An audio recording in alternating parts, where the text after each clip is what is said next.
Perbincangan soal pemain timnas Indonesia, Rizky Ridho, untuk melanjutkan karirnya di luar negeri memang belum selesai. Kali ini, pemain Arsenal dan timnas Belanda, Jurrien Timber, mengungkap kekaguman dengan Rizky Ridho. Timber yang hadir di podcast di channel YouTube Hanif Tamrin mengungkap hal menarik. Ia melihat potongan video dari penampilan kapten tim Persija Jakarta itu. Timber pun mengungkap beberapa atribut yang luar biasa yang dimiliki Rizky Ridho sebagai pemain bertahan, salah satunya tackle. Terkait kedepannya, ia mengungkap Rizky Ridho bisa saja dapat kesempatan untuk melanjutkan karirnya di luar negeri, bahkan hingga Eropa. Dia mungkin bisa datang ke Eropa, ini akan menjadi pemain penting bagi kalian, terangnya. Rizky Ridho disebut berpeluang untuk melanjutkan karirnya di luar negeri. Hal ini menyusul kontrak dari sang pemain yang dikabarkan bakal berakhir di akhir musim ini, atau pada Juni 2026 mendatang. Rizky Ridho sendiri sudah bicara terkait kemungkinannya untuk melanjutkan karirnya di luar negeri. Apalagi pemain belakang timnas Indonesia itu sudah lama mendapatkan desakan untuk bisa berstatus sebagai pemain abroad. Ridho mengaku saat ini ada komunikasi masuk ke agennya terkait ketertarikan tim dari luar negeri. Karenanya Ridho bersama agen mengurusi beberapa klausul yang nantinya akan diserahkan ke Persija. Dalam klausul tersebut berisi poin agar Ridho bisa berkarir di luar negeri. Salah satu pelatih asal Irak, Tahir Adnan, menilai timnas Indonesia kian berkembang dalam asuhan Patrick Kluivert. Ini diungkapkan Adnan saat diminta pendapatnya tentang persaingan fase keempat kualifikasi Piala Dunia 2026 yang melibatkan Arab Saudi, Indonesia, dan Irak awal Oktober nanti. Dalam pandangan Adnan, Indonesia semakin kuat.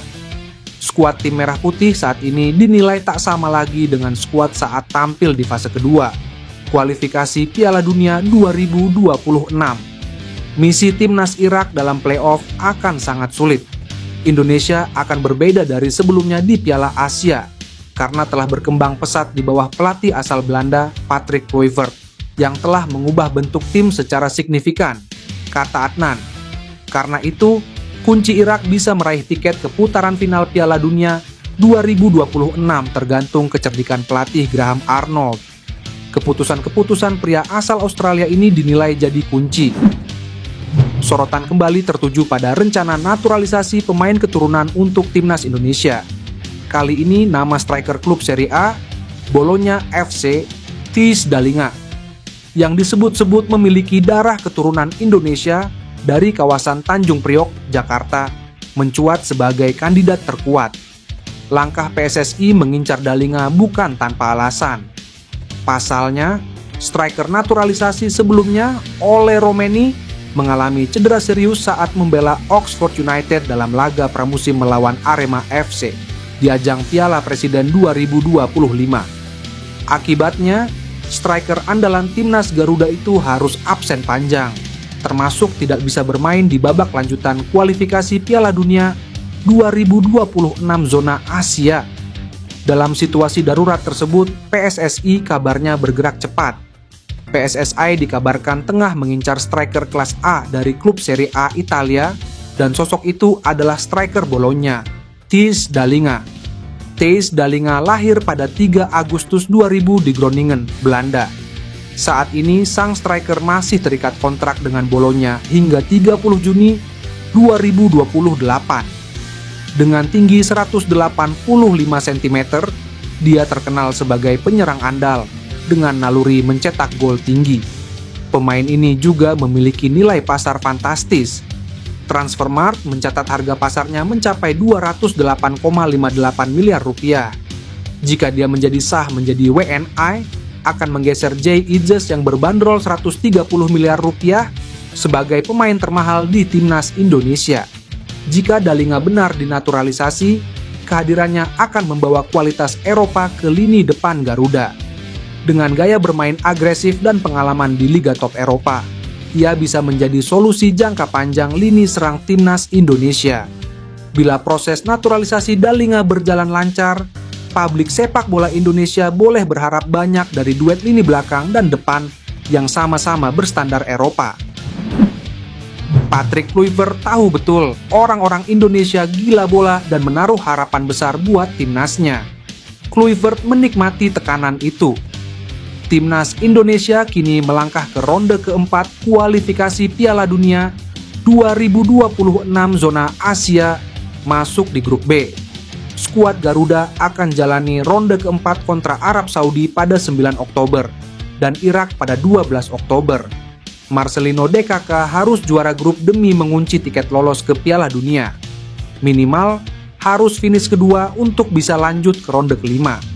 Pelatih timnas Indonesia, Patrick Kluivert tahu betul ada tekanan besar. Ratusan juta orang Indonesia berharap banyak agar skuad Garuda bisa tembus ke Piala Dunia. Tentu saja saya merasakan tekanannya, tapi saya adalah orang yang menikmati tekanan. Jawabnya. Patrick Kluivert mengaku dukungan dari para penggemar Indonesia sangat berarti. Kluivert sudah merasakannya di stadion dan JBK. Katanya tak terbayang kalau jarak lapangan dan bangku penonton sangat berdekatan. Kalahkan penjaga gawang timnas Jepang Zion Suzuki. Emil Audero jadi kiper terbaik Asia. Zion Suzuki saat ini berstatus penjaga gawang termahal di Asia. Mengutip dari Transfermarkt, harga pasar Zion Suzuki mencapai 390,2 miliar. Angka itu jauh di atas kiper timnas Indonesia Emil Audero, yakni 62,4 miliar. Namun, jika melihat performa terkini di 4 laga awal, Liga Italia 2025 sampai 2026, Emil Audero layak membusungkan dada di hadapan Zion Suzuki yang berseragam Parma. Emil Audero menjadi salah satu alasan kenapa Cremonese belum terkalahkan di 4 pekan awal Liga Italia 2025 sampai 2026. Rating tertinggi didapatkan Emil Audero saat Cremonese menahan Hellas Verona 0-0, yakni 9,32 poin. Emil Audero mendapatkan rating tertinggi alias Man of the Match dalam 2 laga terkini Cremonese, tepatnya saat bermain 0-0 dengan Hellas Verona dan Parma. Bagaimana dengan Zion Suzuki? Rating tertinggi didapatkan Zion Suzuki saat Parma menahan Cremonese 0-0 semalam, yakni 6,55. Dari 4 pertandingan bersama Parma musim ini, Zion Suzuki kemasukan 5 kali. Berdasarkan data di atas, Zion Suzuki kalah jauh dari Emil Audero. Fakta ini menunjukkan Emil Audero masih di atas Zion Suzuki. Jika terus tampil apik bersama Cremonese, Emil Audero bersiap menggeser Zion Suzuki dari status kiper terbaik Asia jelang putaran keempat kualifikasi Piala Dunia 2026. PSSI kembali mempersiapkan langkah strategis demi memperkuat skuad Garuda. Salah satu langkah penting yang tengah dimatangkan adalah proses naturalisasi pemain keturunan yang diproyeksikan untuk memperkuat timnas Indonesia. Timnas Indonesia berada di grup B bersama 2 tim kuat, Arab Saudi dan Irak. Seluruh laga akan berlangsung di Stadion King Abdullah Sports City, Jeddah pada 8 dan 11 Oktober 2025. Menghadapi duel berat tersebut, tambahan kekuatan menjadi hal mutlak. Sebab, hanya juara grup yang otomatis lolos ke putaran final, sementara peringkat 2 harus kembali berjuang di babak kelima. Di tengah proses ini, muncul rumor mengenai calon pemain naturalisasi lainnya. Salah satu nama yang ramai dibicarakan di media sosial adalah Thijs Dallinga. Penyerang berusia 24 tahun tersebut kini bermain untuk Bologna dan mencatatkan 7 gol serta 3 assist dari 43 laga musim lalu. Kehadirannya diyakini bisa menambah daya dobrak Garuda, terlebih setelah Ole Romeni mengalami cedera di Piala Presiden 2025. Respons dari para pemain dan keluarga juga disebut positif. Rencananya, pengajuan resmi nama akan dilakukan pada akhir bulan ini, menyesuaikan DPR RI. Jika berjalan sesuai rencana, ketiga pemain tersebut bisa segera bergabung dan memperkuat timnas Indonesia pada laga berat yang sudah di depan mata.